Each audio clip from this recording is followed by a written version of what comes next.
What's up, guys? Welcome to the Twin Football Podcast. Only one twin today, but that's okay. We're only talking about one form of football, and it's Premier League. We got match week 5 predictions coming at you. Lots of super exciting matchups this weekend, capped off by Arsenal versus Manchester City at the Etihad. Always has title implications. Let's go. All right.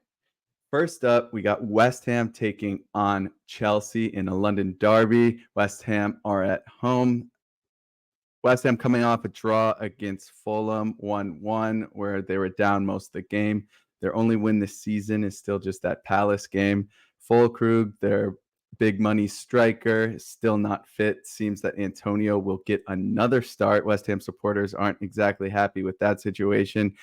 Antonio's been an awesome servant to the club, but I think the supporters were excited to get Fulkrug up and running. Still looking for his first goal among other strikers around the league. West Ham supporters will maybe want Danny Ings to come on, as he got the tying goal late against Fulham. Maybe they want to change it up. We'll see what the manager goes with. Chelsea coming off that solid win against Bournemouth. Cole Palmer is just brilliant every game. It seems like he never puts a foot wrong. Sanchez with that critical penalty save on Evanilson to keep it level. It kind of changed the game. Bournemouth was getting lots of chances in that first half, but what really changed the game for me was that Jadon Sancho substitution, his first Premier League game in a Chelsea kit. The traveling supporters were chanting his name towards the end of the game. Great assist on that Nkunku goal. Nkunku with that wonderful turn and tidy finish. I think this game kind of has draw written all over it with West Ham at home. Chelsea still trying to figure out their attack. They've got so many new pieces. But I'm really high on Jadon Sancho in the Chelsea kit. João Felix looks super good.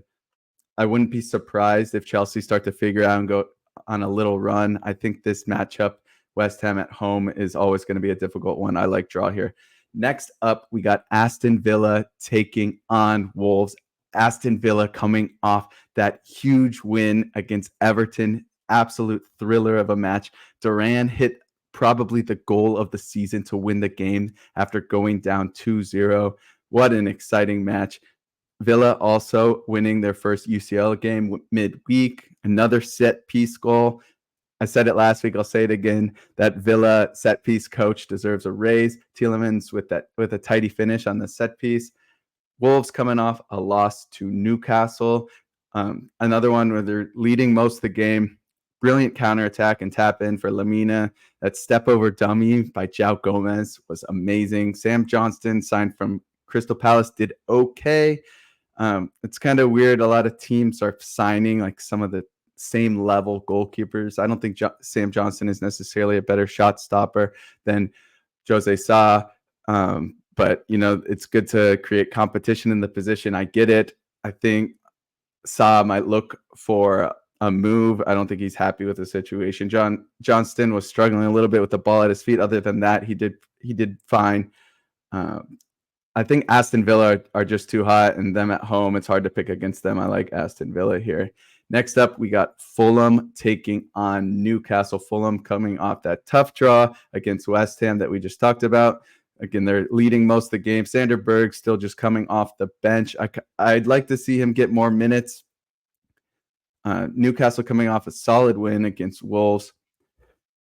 Fabian Schär returning from his red card suspension with a goal. That was good vindication for him after serving 2 more games for that bogus red card. Anthony Gordon is really ramping up. Brilliant solo effort that he hit the back post on, could have finished, but it was a close one. Newcastle sitting third. They're one of the hottest teams in the league right now. They're tied on points with Arsenal.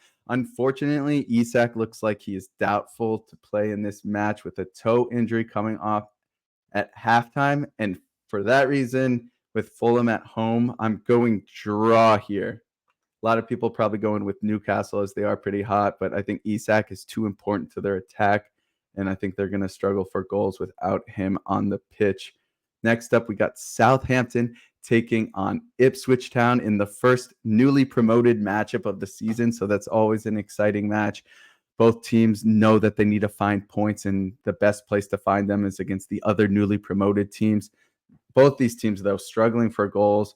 Southampton coming off that loss against United. They had a penalty kick when it was 0-0. Onana had a brilliant save, and they kind of just lost all their steam. They went 2-0 down just 10 minutes after that Onana save.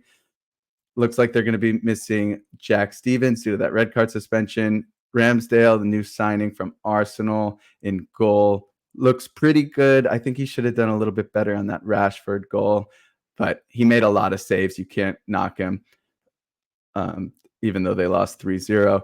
They're searching for the first points of the season, and they only have one goal scored at St. Mary's, though. A lot of people are picking them in this matchup. Ipswich Town coming off a draw against Brighton. I have no idea how they kept a clean sheet in that game.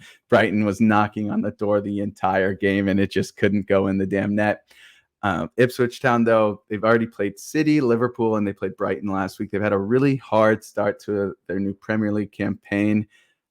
I think Ipswich has been the most impressive newly promoted team. I like Delap. I like Ed Sheeran. I'm going Ipswich at St. Mary's. Tottenham taking on Brentford at home. Tottenham obviously coming off that tough loss in the North London derby against Arsenal. They're sitting 13th place after a couple tough matches against Newcastle and Arsenal. Postecoglou will be feeling some pressure. He still seems super confident that he will win some kind of silverware in this season. He says he always wins in his second season, which he does. Fair play to him. There's an argument that Tottenham was better in both the games against Newcastle and Arsenal. They had more possession. They had more shots. Usually when you have more possession, more shots, usually you win games. They weren't so lucky in the last two. Solanke still looking for his first goal. Another striker looking for his first goal for his new club. I think he might get one this weekend. We'll see if he's fully fit. Brentford coming off a loss to Manchester City. Pep had nothing but praise for them after the match. He said the first 30 minutes of that game was the best he's seen a team start the game against them. They scored in 22 seconds against the Etihad and just shocked them. They only lost 2-1. Very, very solid performance against a really strong club. I like Tottenham here to rebound. I think they're feeling the pressure, and they got to get some points at home here. Leicester City taking on Everton at the King Power. It's our next matchup. Both teams last week were leading 2-0, and both teams did not win the game. Crazy match in their last games. Both teams are still looking for their first win. Everton is somehow looking for their first points of the campaign, despite being 2-0 up in both their last games. You got to feel for Everton fans right now. They've just had with the point deductions last season and the start to this year, it's been tough for them. But I honestly don't think they're playing that badly. They need to figure out that, we say this every week, they need to figure out their right back hole. They have 13 goals against, and it's because they just have a giant hole on their right back. Ashley Young should not be starting on a Premier League team. He's too old. Seamus Coleman looks like he could return. If he's close to being fit, that would be huge. That could honestly just turn Everton's season around. I swear that's their biggest vulnerability. They're scoring goals. You know, like I said, they were 2-0 up in both games. They just couldn't defend the lead. Leicester City coming off that draw against Palace. They're leading 2-0, like I said, and Vardy getting on the goal sheet again. He's scoring a typical Vardy goal, just pace and taps it past the keeper and taps it in. I like Everton to get their first win and first points of the season here. I think they've just been knocking on the door for the last couple of games. I think they finally get some points and take all three of them this weekend. Liverpool taking on Bournemouth at Anfield. Liverpool coming off their first loss of the season against Nottingham Forest, their first goal conceded, and their first time not scoring this season. Lots of firsts, none of them that you want to see if you're a Liverpool supporter. Diogo Jota has still been starting in that false nine role. I've had nothing but compliments for Arne Slot. I think that was going well. We'll see, though, the first time that formation didn't work for them. They just couldn't score against Nottingham Forest. Maybe he switches it up and starts Gakpo, maybe even Nunez. I think he should ride with Jota. Liverpool were a little unlucky. They probably should have scored against Forest. All credit to Forest, though. They kept a clean sheet against a strong team. Bournemouth coming off the loss to Chelsea at home, where they had most of the chances in the first half. Evan Nielsen, their record signing, is still looking for that first goal. He missed that penalty. It was honestly a decent penalty. Sanchez just made a great save. I like him. I think he's going to get on the I think he's going to get to scoring ways in the Premier League coming from Porto. It might take him some time. I don't know if he's going to I don't see him scoring against a strong Liverpool defense. Liverpool against at Anfield is hard to pick against. Next game, we have Crystal Palace taking on Manchester United. Crystal Palace coming off that draw to Leicester City that will feel like a win after going 2-0 down. Nketiah, their new signing from Arsenal, looks really solid. Great signing. I like the fit. He fits perfectly with that Crystal Palace counterattacking play style. He drew the penalty in the game, which secured that point, a vital point. Crystal Palace, though, another team still searching for their first win of the season at home. United coming off that 3-0 win against Southampton. I think they started the game very poorly. They had Eriksen and Mainu starting in the center mids. A lot of people are saying they need a more defensive mid, but they don't really have anyone to play there right now. Casemiro's legs are kind of gone. I still think Casemiro might complement either Eriksen or Mainu a little bit better. It was tough. Eriksen and Mainu didn't really work together. They didn't know which one should go up and which one should kind of stay back and play the more defensive role. They're both so attacking minded. Yeah, this is a tough game to call with Crystal Palace at home. I like a draw here. Next up, we got Brighton taking on Nottingham Forest. Both teams are still somehow undefeated. Brighton coming off a draw against Ipswich Town. Like I said, I have no idea how they didn't score.